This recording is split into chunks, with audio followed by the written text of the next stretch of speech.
Greetings, everybody. Welcome to another episode of Shop Talk. Today, we're still talking with Tony Roberts, but we're taking a break from the Casca series, and we're going to dive off into his other books. One primarily the Siren series. Okay, he's written 5 books in this series alone. You can find out more information on TonyRobertsAuthor.com. And we're going to discuss this book, his other book, Thirsty Wings, which I'm not sure if I ordered that one from him or not. We're also going to discuss writing, marketing. We're going to dive into it a little bit. It's kind of a short segment, maybe 30 minutes, but he does give some interesting insight into the making of Siren, where he got the idea, and the anti-bullying message that's in it. So stay tuned. If you like what you see in here, hit the like and subscribe button. Would appreciate it. Thank you.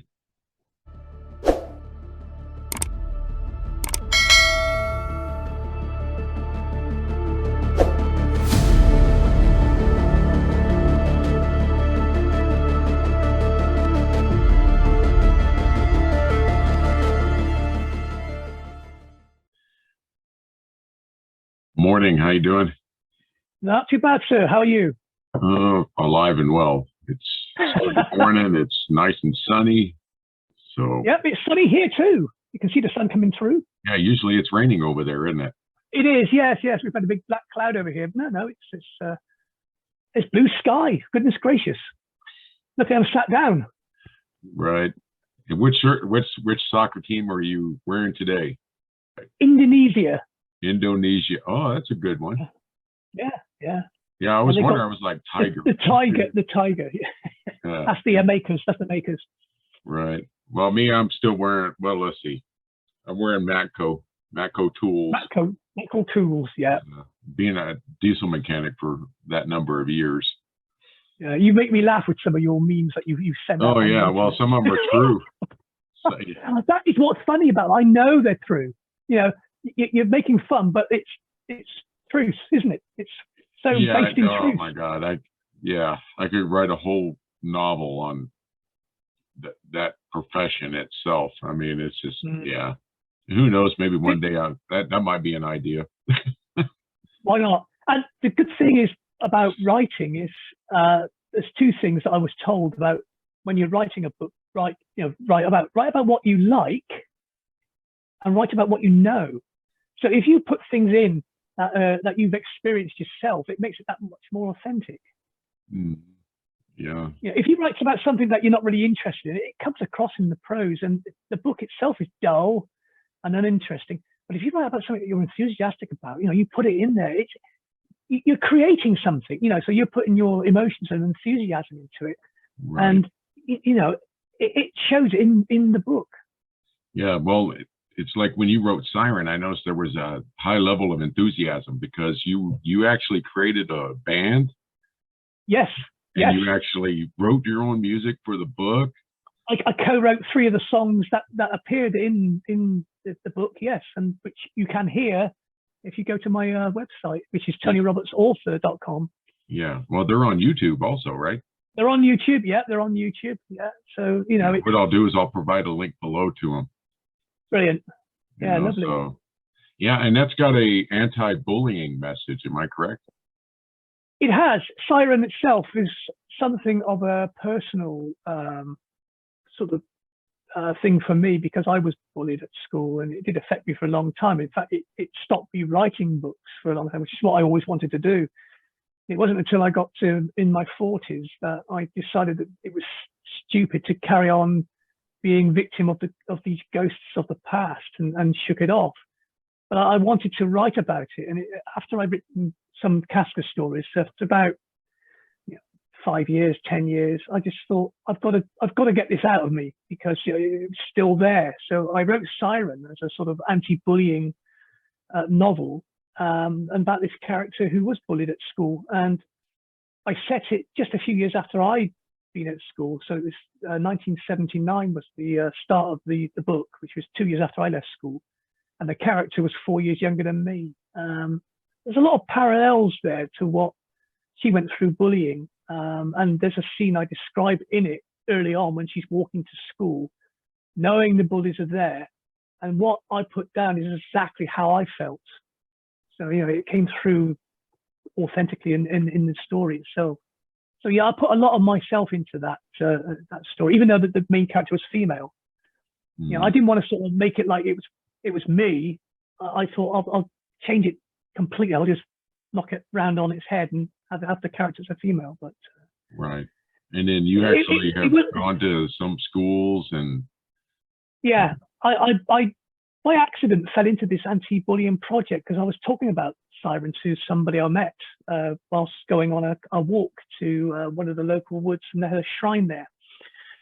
And he said, "Oh, I'm in an anti-bullying project. Would you like to sort of like come along to schools to talk about your experiences and read a bit from the book?" And I said, "Yes, certainly." And I also played them the song "Stones," which appears in the book, and that's a chap that I know, a guy I know who's a guitarist. He and I co-wrote the song as an anti-bullying anthem, and we played that at school. So I did that for a couple of years. COVID actually killed it stone dead because we had to stop going to schools, didn't we?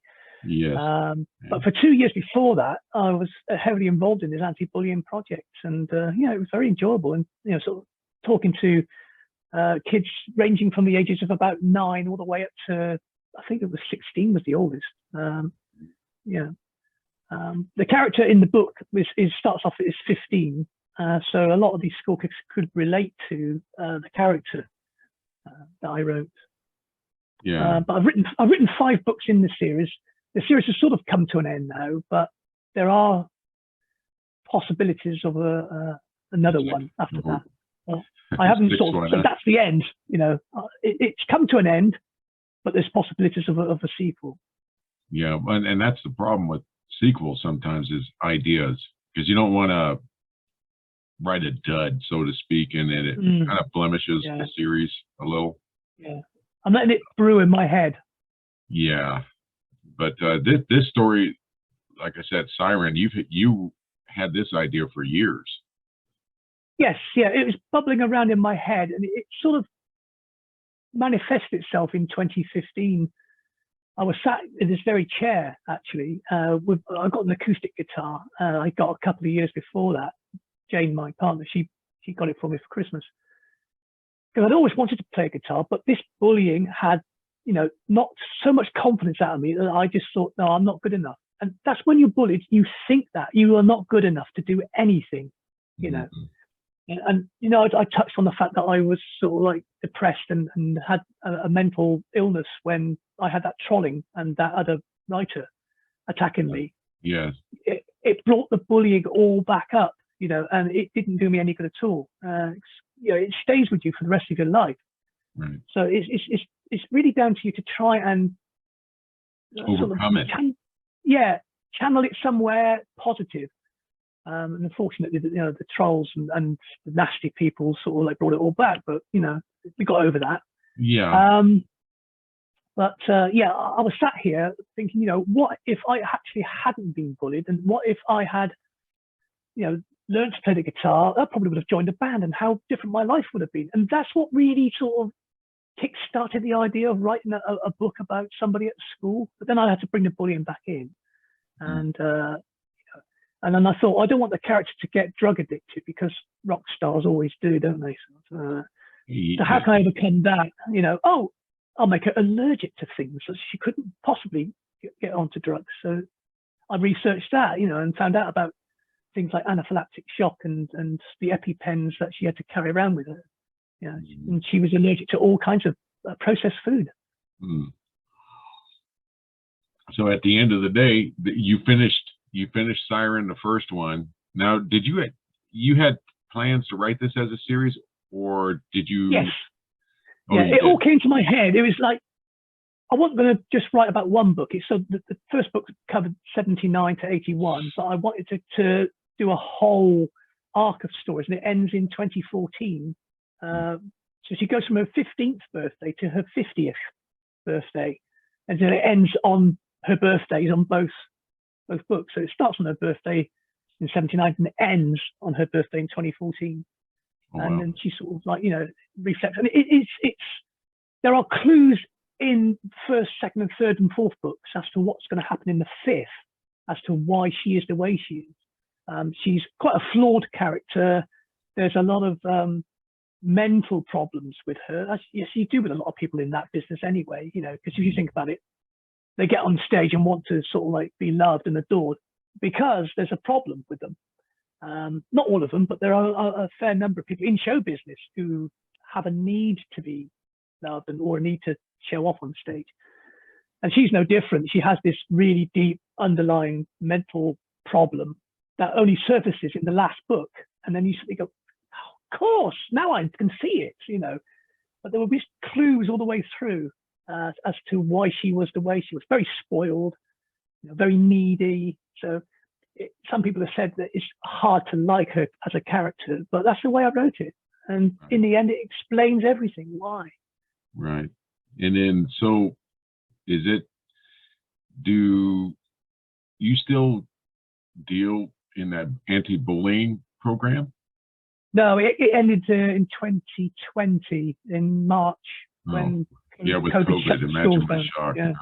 Yeah. Oh. Yeah, it shut it all down. And the guy who I was sort of in sort of partnership with there, he's gone on to other things now, and he might come back to it eventually. If he does, he might contact me again. But we did cover quite a few schools in the area. Bristol, no, but there's a county south of Bristol called Somerset, and we went all around Somerset, Weston-super-Mare, Bridgewater, Nailsea, and Blackwell, all these villages and towns just south of Bristol. So how was it received? How was it received? Very well, very well. Yeah, I got quite a few kids who wanted my autograph, and it was quite funny. In fact, one of the last schools I went to, a place called Wirral, which is a district of Weston-super-Mare, which is a big seaside port just 20 miles down the road. Lunchtime, it was chucking down with rain, so I was taking shelter in this building. These two teenage girls came up to me. They were about 15, and they said, "Oh, who are you? What are you doing? Are you a new teacher?" I said, "No. I'm an author." "Oh, that's sick!" And they were so enthusiastic about it. And I thought that must have been good. Thinking about it. That's cool. Trying to get teenage speak, Right. Do the teenagers and stuff like that, do they still want to buy your books and stuff like that? Yeah. You still get emails from some students? Yeah. They express how much they love the character and they could identify with it. Because there's bullying that goes on at schools now. Despite what schools may say, it does go on a lot. And they all have an active anti-bullying program, which is good, but it doesn't stop it. No, it really doesn't. That's the unfortunate part. Even here in the States, it's the same thing. Yeah, it's just part of humanity, isn't it? You're going to get it. Yeah, and it depends on how people deal with it, how they turn out as human beings, I guess. So there is more support for it now than there was when I was at school, I must admit, because then you were too frightened to do anything. I mean, I'm 5 years of age, okay, and this 10-year-old comes up to me and threatens me to cut me up with a knife. What do you do? Right. You're petrified. 5 years of age, like. Yeah, and of course back then, if you said anything, the teachers and parents and everything, they kind of poo-paw it off a little bit. And yeah, I get it. So. You were too frightened to speak out. Right. So write what you know, write what you love, and we'll just use Siren as an example. Did you outline it at first, or did you just start writing it? It came into my head. I know that you have, sometimes you'll sit down and you might do a little bit of outlining, but a lot of times you just dive into it.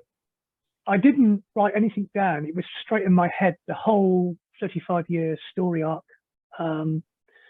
Jane, my partner, said it was sometime for this period between February and July, I think it was. I was going through the whole thing in my head. She said it was like this. It was like living with another woman. Oh, really? because I was just coming out with all these things, it was just bubbling through me. And the character's called Katie Long. So Katie was almost like a third person in our relationship.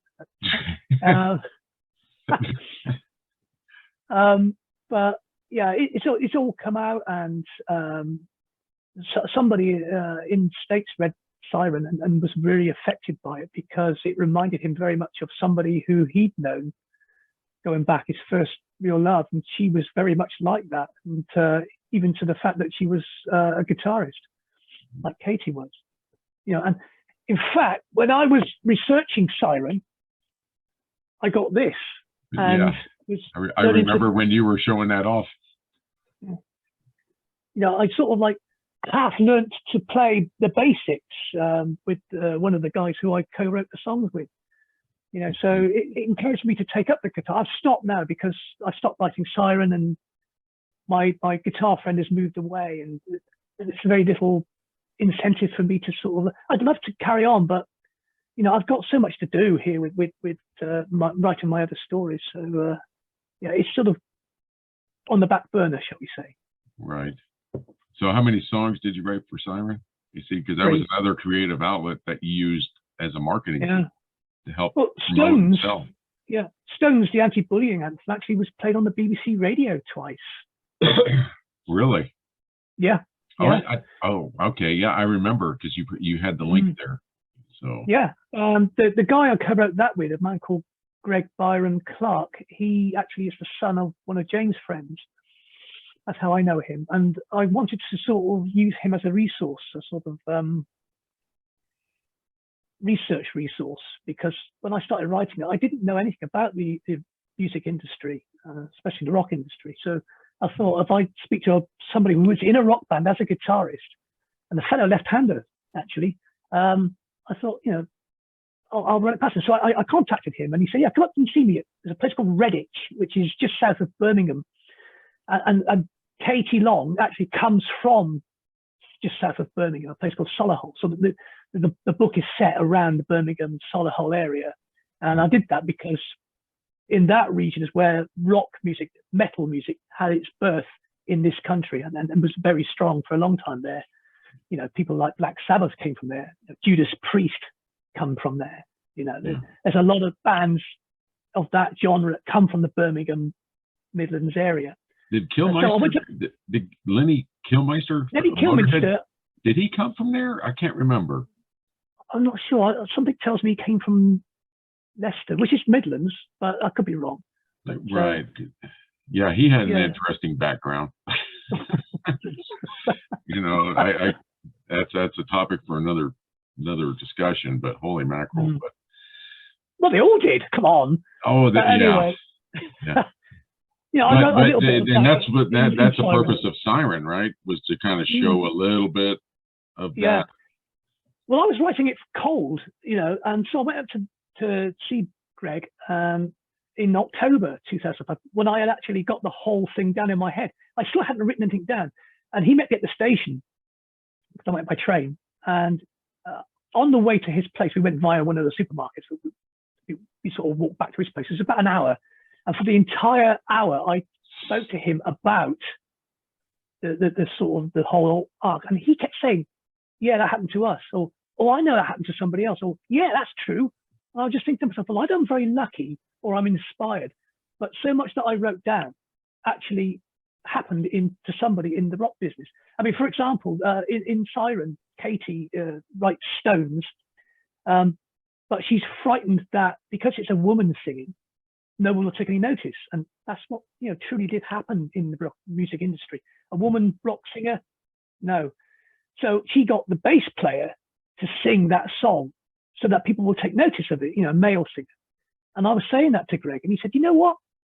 This will make you sit up and take notice. He said, our band has got a female singer, and then the rest are males. But there was this one song that they had that Greg sung on, and it came to the notice of somebody called John Taylor. Now, John Taylor was the bass player of Duran Duran. Oh, right? Okay. Yeah.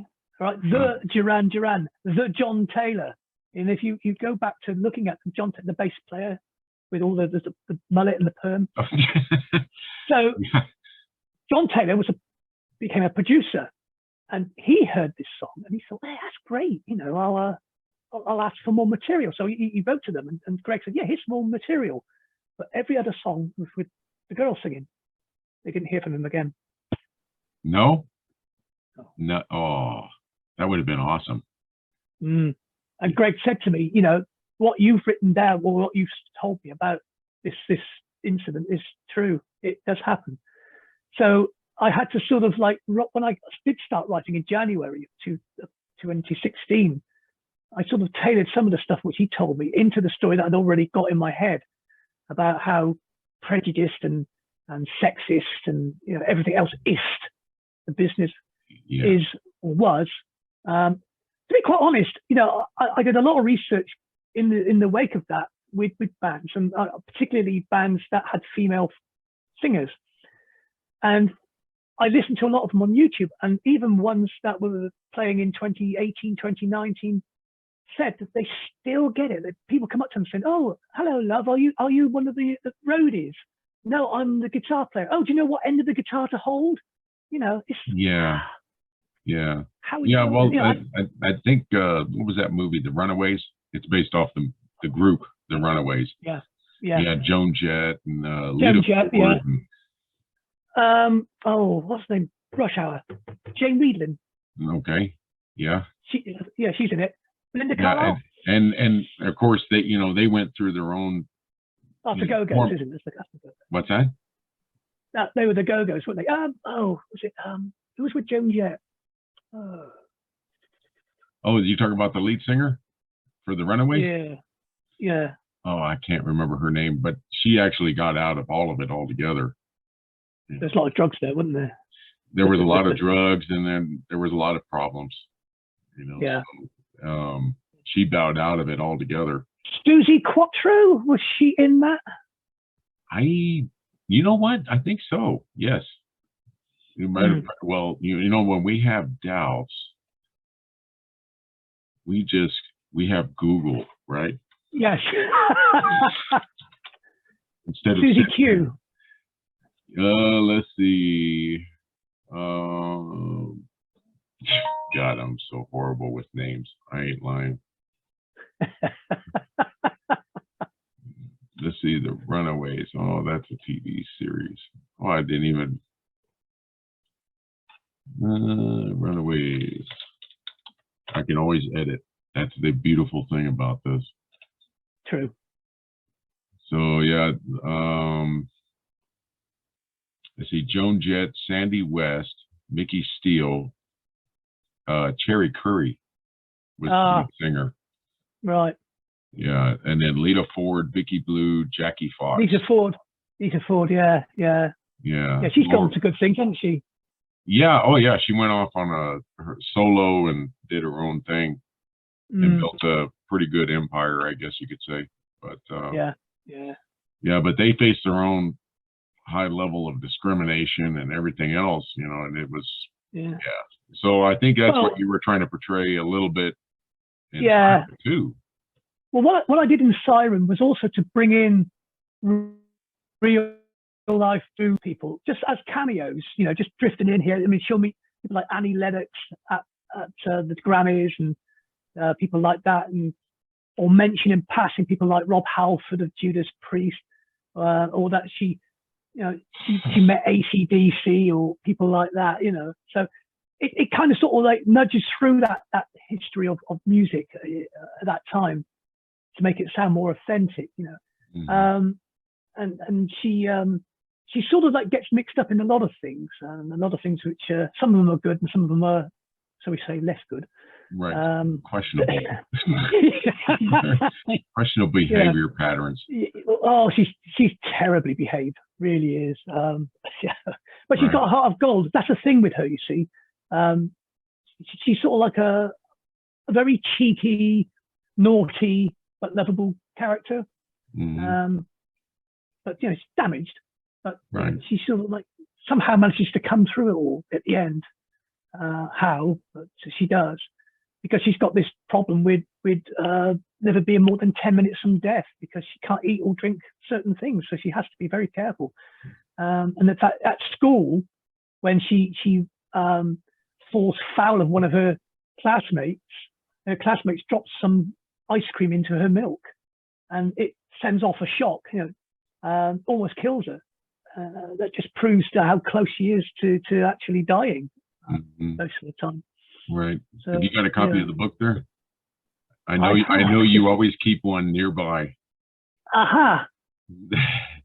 And in case you guys are wondering what we're talking about Tony Roberts' Siren. And it's available on TonyRobertsAuthor.com, right? Yeah, you can get the ebooks on Amazon, but don't look up Siren because there's about a bazillion books called Siren. If you look at my name and then Siren, you'll find it, and you'll find the entire series. But yeah, you can get it from my website. As I say, I sold an entire set this week actually to somebody in the States, so that's very nice actually to see that happen.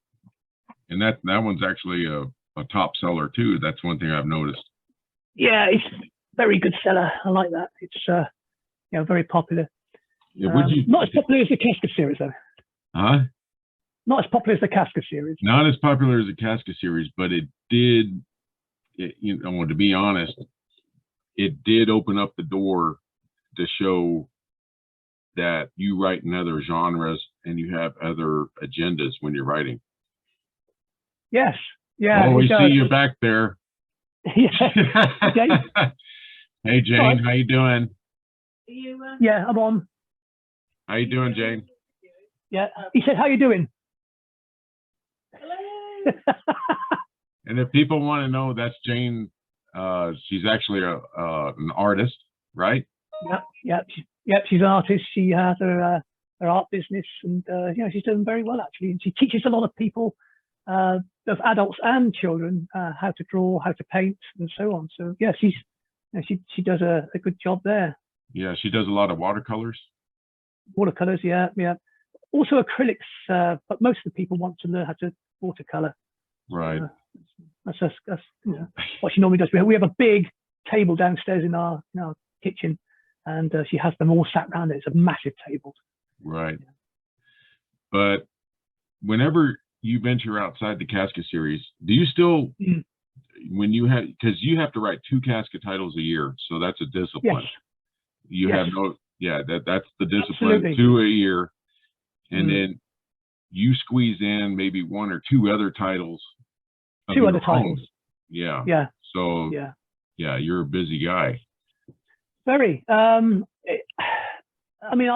discipline myself to write at least the equivalent of an A4 size page a day, sometimes more, depending on whether I can get the flow going or not. The day before yesterday, I started The Hunter, and I've already done 1 chapter of that. That's the Casca 58. So I've been rattling along with that.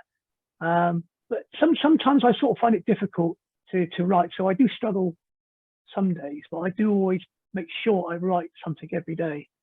And that's a critical key too, right? Yeah, it is. Write every day. Write every day. Yeah, at least a page, maybe more. Sometimes I just get going and I'm suddenly like the blue touch paper and then off I go. One of the other series I write is Dark Blade. It's a fantasy series, and the first novel of that, which was, I can't remember how many words, it was a stupid number of words. I wrote that in 8 days, a whole book in 8 days. I just absolutely tore through it.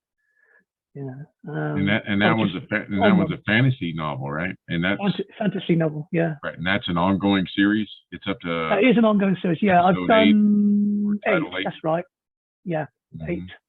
I'll be writing a 9th one next year.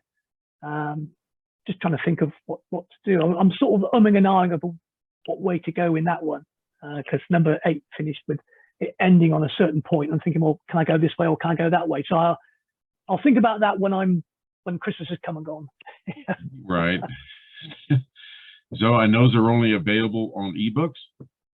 Yeah, the Dark Blade's only available on ebooks. I didn't want to sort of go to the expense of printing out everything I did, because the sales are hit and miss. particularly on my Custodian series, which is my other series that I write. That's the epic fantasy one, very big one. And I've just literally finished writing the 9th edition of that, which is yet to be proofread. So that's bubbling away under the surface. Right. So every day, you always tell writers, write something every day. Well, Ian Fleming did that with James Bond, man. He always devoted a morning to writing something. It was in the mornings that he wrote. So he would be in Jamaica in his house. He'd sit there, watch over whatever it was, Montego Bay or wherever it was he was looking out over. But better scenery than mine. But anyway, and he would then, write a couple of hours worth of work, and then that was it. That's him done for the day. Then he can go down to the beach. or do whatever. Yeah. Yeah, that's funny you mentioned that, because I found my stack of hardcover Ian Fleming books. Okay, yeah. So, and they're actually totally different than the movies. That's what shocks, when I first started reading them. From Russia with Love is very similar. From Russia with Love is very similar, but things like Moonraker, there's nothing to do with the film, is it? It's like, well, that's not the film.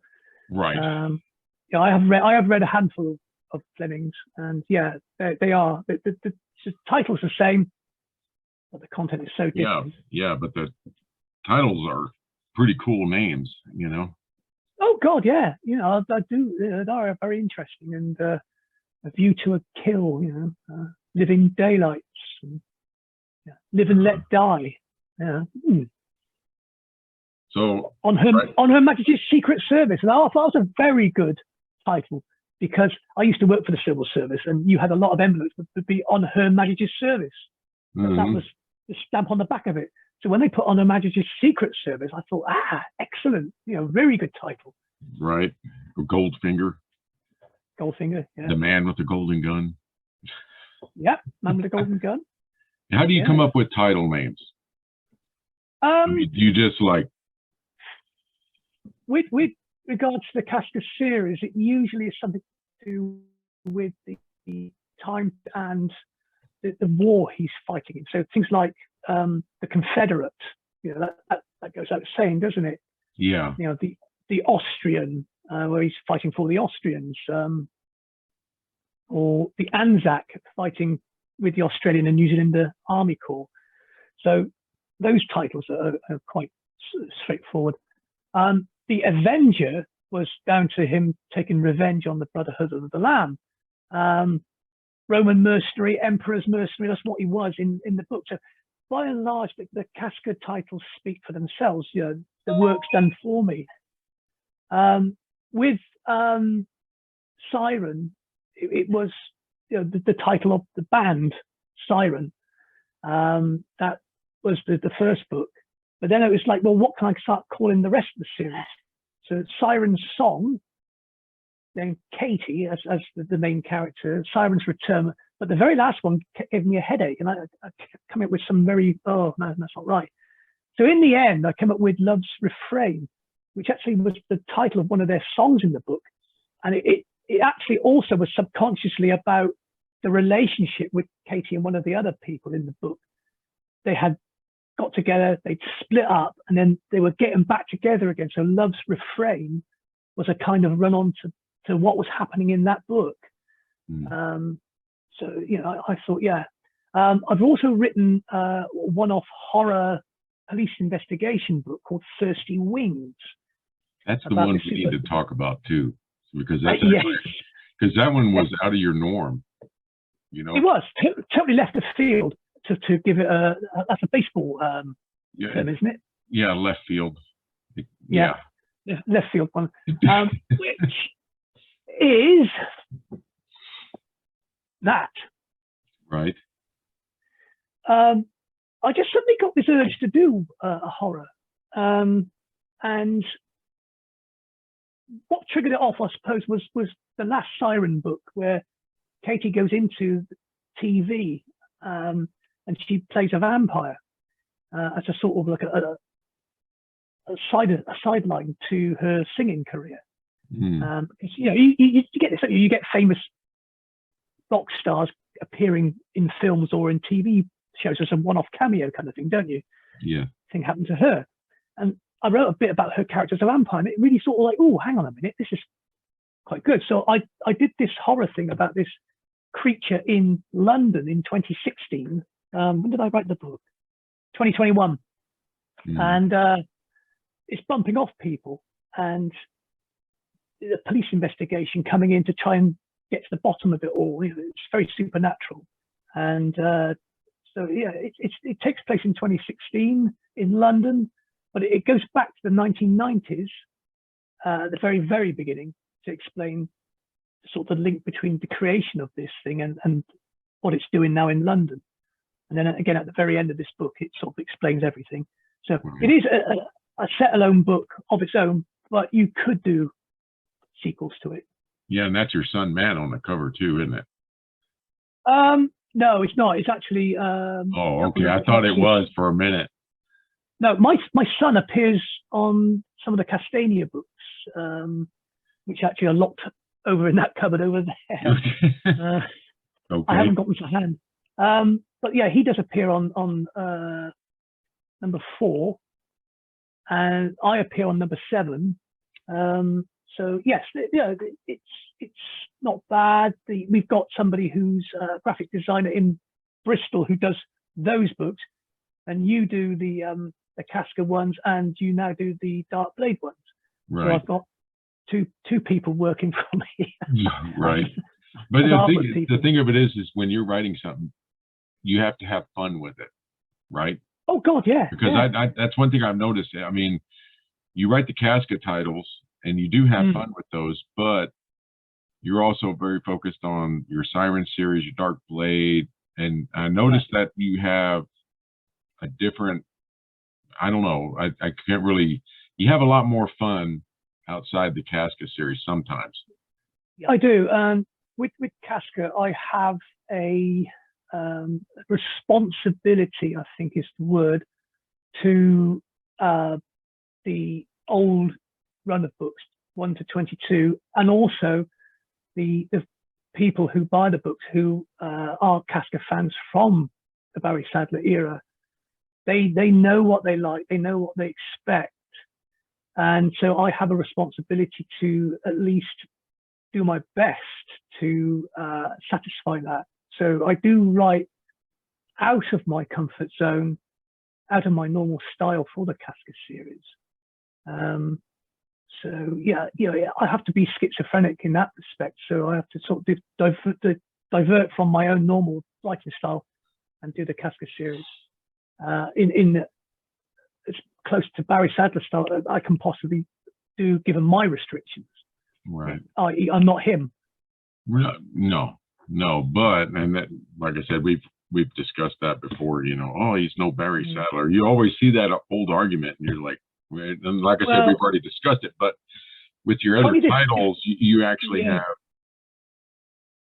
It's like you're open the floodgates, and you have a lot more fun. I mean, I noticed the enthusiasm when you're writing your titles. You know, making music and the Dark Blade series.